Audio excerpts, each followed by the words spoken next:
You've watched this whole internet develop, and you've got this great online resource that you've developed.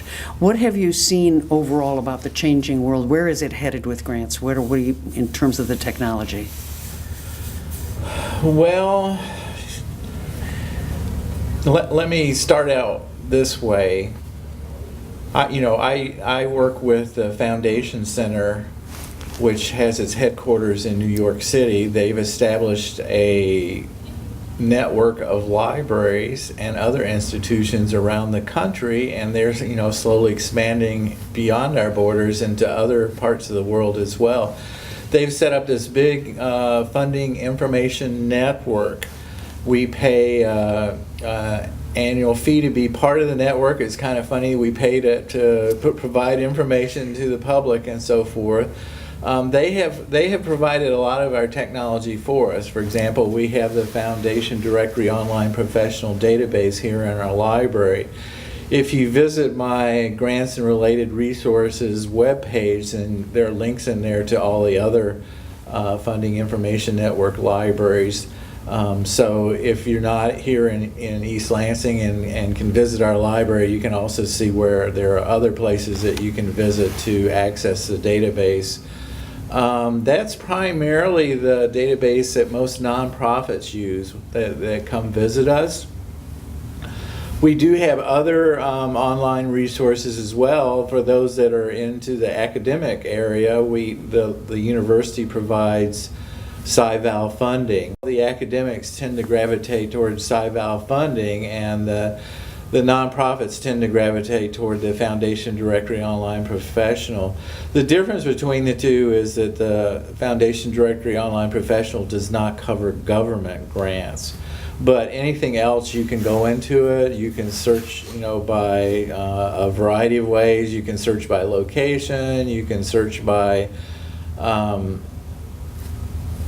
fields of interest. You can search by types of funding requests. I always joke that most nonprofits are most interested in getting stuff that covers general operating support because they can spend the money any way they want to, rather than writing out a full-blown proposal that says a certain percentage goes for this or a certain percentage goes for that. But those are the major tools. The Foundation Center over time has developed some interesting resources that we use. For example, there's a map of cross-border giving that you can go into, and you can click on the like a specific country anywhere in the world, like Zambia or India or China, and it will identify the major funders that have put money into that country for one reason or another. And when you look at it, you can also narrow down the list of funders. Like over on the left side, they have it broken down so that you can choose, like, well, how many of those grants deal with environment, or how many deal with agriculture, or how many deal with medicine, and so forth. I'm usually looking at it so I can, but hopefully I've told you the right, categories there. But that's an example of some of the newer databases that have come out. There's also other databases as well, like the Foundation Center developed stuff to help focus on funding in particular metropolitan areas in the United States. So if anyone is from the Detroit metropolitan area, that was one of the first ones they've done. So you can go in there and actually look at what's going on funding wise, and actually identify some of the major players and so forth. They also have come up with a new database called Issues. Can't remember the last name. Like I said, you got me to talk, trying to talk off to my head. But it pulls together all the reports that have been funded by foundations. So if you're interested in seeing what's going on in the world of education, or any other area, you can actually go into it and see and there's thousands of reports that are available that way, that are available full text. So if you want to get a good feeling for what's going on in the environment or public, any type of public policy or so forth, you can pull up those reports and get a good overview. As far as changes, again, most of the local nonprofits normally work with local funders and so forth, unless whatever they're doing has some kind of national or international significance. And I don't think that world has changed that much. For MSU faculty members, though, I think the world is changing because the larger funders are starting to coordinate their efforts. Like, a number of the larger funders may get together and form an affinity group where they pick out what issue they want to address collectively, and they may put all their money together and fund stuff in that particular area. So in that way, things are changing. I've heard that foundations, for example, may not be as keen on giving universities like Michigan State money to do work in Africa. They prefer giving money to organizations in Africa directly, and the result of that is that Michigan State players should work with the organizations in Africa. Maybe they can provide capacity building or expertise on how to run operations like that, and work collectively with organizations in other parts of the world, and then they might be able to tap some of the money that way. Whereas in the old days, the Agency for International Development may have given MSU tons of money to do stuff in Africa, but now some of the funders like the Gates Foundation and some of the other ones are trying to develop capacity in other parts of the world, so they're trying to do it differently. I was talking yesterday with people at the Arts Council, and I guess this effort to sort of get expanded impact by collaborating is becoming really a strong trend, I think. They were talking about the same sort of thing, that even within the foundation world, we now see grants for a community that it's an NEA grant, an arts grant, and also a humanities grant. You put in the art installation, but then you have the humanities piece where they are the ones who do discussion groups in the community about what it means to the community. So we're seeing they're really trying to do much more sophisticated kind of collaborations than they did in the past, I think. That's very true. We often mention to people that are looking for grants that you can position yourself or have a much stronger position if you're working collaboratively with a number of organizations. It's maybe less risky for them to fund a group of collaborators that are working on a project, and this is probably not the right term, but the lone wolf, the single organization or that's working on a project. If you can actually get together with other people that are doing the same type of work and coordinate your efforts, I think some of the funders would be much happier that all of you are working together collaboratively, and there's probably much more chance of success for the project in that case. The library is a remarkable resource for people who are doing grant writing. I mean, the first thing that you do is you can come here and you can use these databases to try to match the search terms for your project or your vision of the thing you're trying to do or your research question. And you can identify potential funders. Now, you're telling me that if I wanted to join the foundation, would I be able to, their website, would I be able to buy a private membership, or is it much smarter to come in and use a library membership? Well, from my experience, most local nonprofits don't have a lot of spare money. And it may be worth the hassle of driving to the MSU campus and finding a parking space and coming into the library and using the database free of charge. However, the Foundation Center does offer a variety of ways that you can access their information. You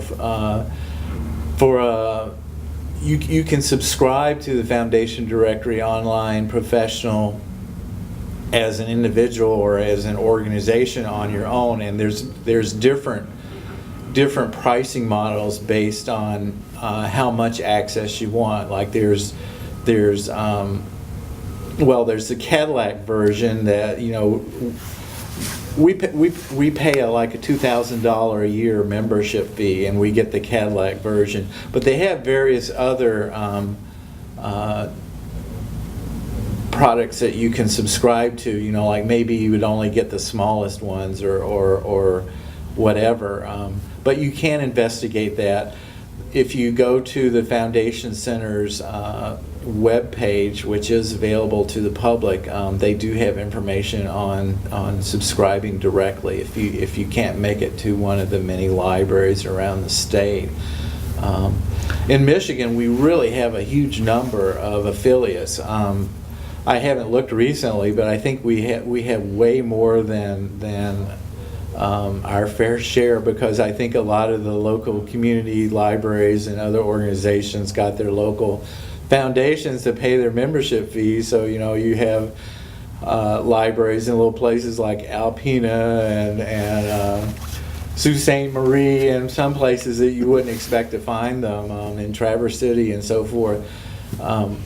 But again, if you visit the Foundation Center page, or you visit my own grants and related resources page, you can see where those libraries are located. And part of our responsibility as a funding information network partner is to make it available to the public. So anytime we're open, you can come in and use it free of charge here.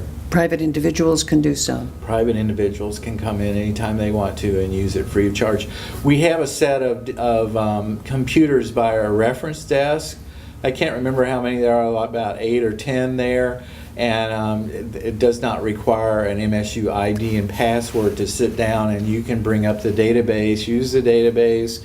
If you find individual funders that you know, look promising, you can email the record to yourself. You know, I always recommend doing it one at a time.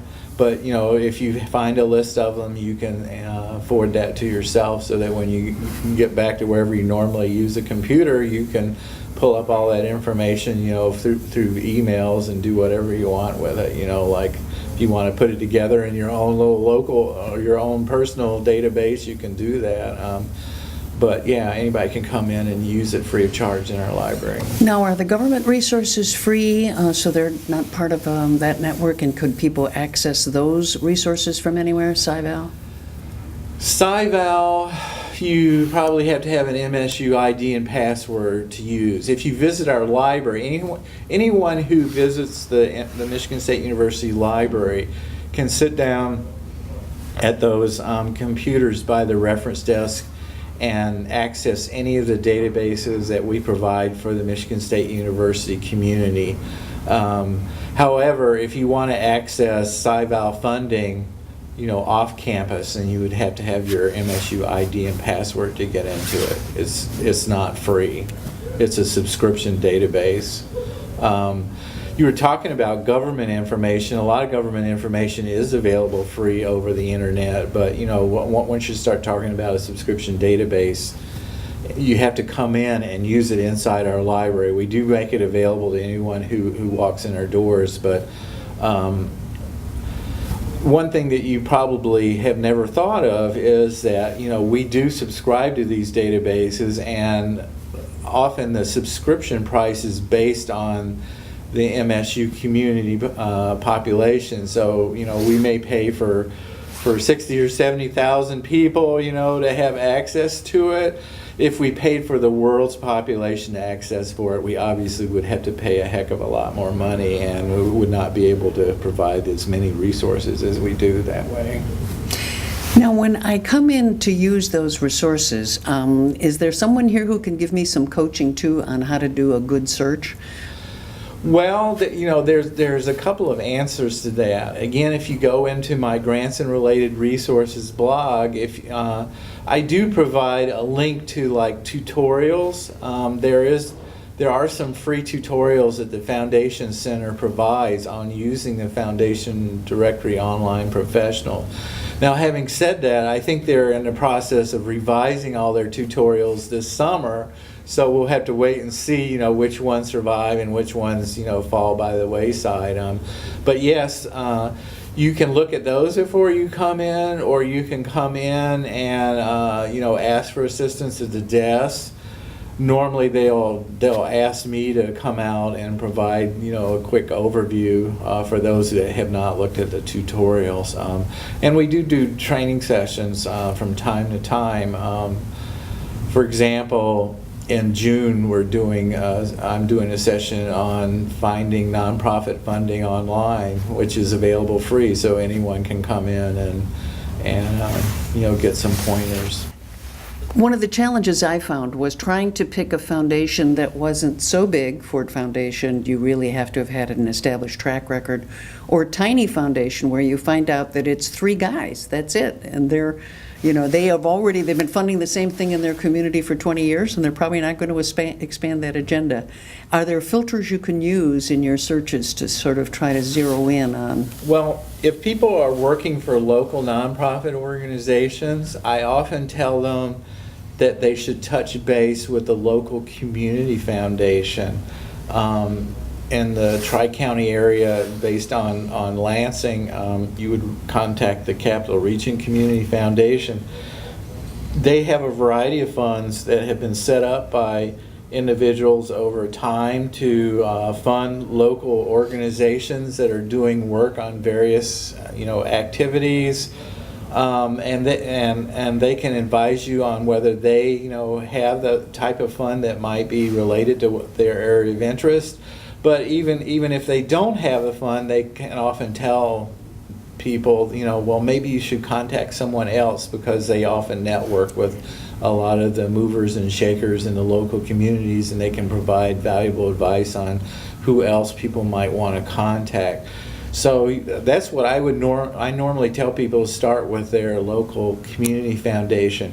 Again, if you're interested in community foundations in Michigan, I have links to it on my Grants and Related Resources site. If you go in there, you can find links and do a little bit of exploration on your own. There is a website that the Council of Michigan Foundations has created. Unfortunately, again, things change over time, and it used to be you could go in geographically and click on a county and see what the local community foundation. That has disappeared over the last year, so you kind of have to go through and look up each individual one to see what, whether it's in the county or the area that you're interested in. But there's also a problem that the Council of Michigan Foundations would list all the ones that belong to the Council of Michigan Foundations. I remember going up north of Houghton Lake and doing a session, and the local community foundation was not in their directory because they hadn't paid their membership fees. So yeah, you have to do a little research. But I do have a if you go into my Grants and Related Resources website, you can, and if you look under things like nonprofits or stuff like that, you can find links to community foundations in there and some of the other funders. Otherwise, you just have to research the funders that you discover in using a database or whatever, and see whether they accept applications, see whether there are any limitations on what they fund. If you do your background and there's no reason why you're excluded, then you probably have more confidence in approaching a funder anyway, and you can go from there and see what happens. Another thing that people use the library resources for when they're preparing a grant application is to do a literature search. And so they I'm assuming that, I used to go back to the era where you had to do it sort of by hand. There was no computer to start checking things and trying to find relevant articles. Yeah, but nowadays I would think that's much easier to do. We have a lot of resources available in the library that people can come use anytime they want to. In the last year, we've implemented a new search interface called Search Plus. If you actually open the MSU webpage at www.lib.msu.edu, you'll see a big box there, and that has been created to make it easier for students to actually find information. They're used to going into Google and typing in a few words and see what they get. Well, this was designed as a discovery layer. You can put in things like proposal writing, and it will pull up a wide variety of materials that are available in our library, all the way from journal articles to books to, if we have any videos on proposal writing, it will. There's a long list of resources that you can check to see and see if anything's available with the keywords that you type in. I always joke that we got it for students, but graduate students and faculty as well find it very helpful, because sometimes their search skills aren't quite as strong as it might be. The only problem with the Search Plus database is it doesn't cover every single database that we have, but it covers at least 100 different ones, so it does try to provide a wide coverage of almost any general topic that people would ask about. So you're welcome to come in and use that. If you go into our library page, you can also search by subject categories to see what other resources are available. In the area of nonprofit organizations trying to figure out what's going on, you can find some specialized databases that may not be covered by Search Plus. Like, there's a catalog of nonprofit literature that the Foundation Center puts out. It's an online resource, so if you want to research a topic, you can put some keywords and see what articles and books that particular database identifies.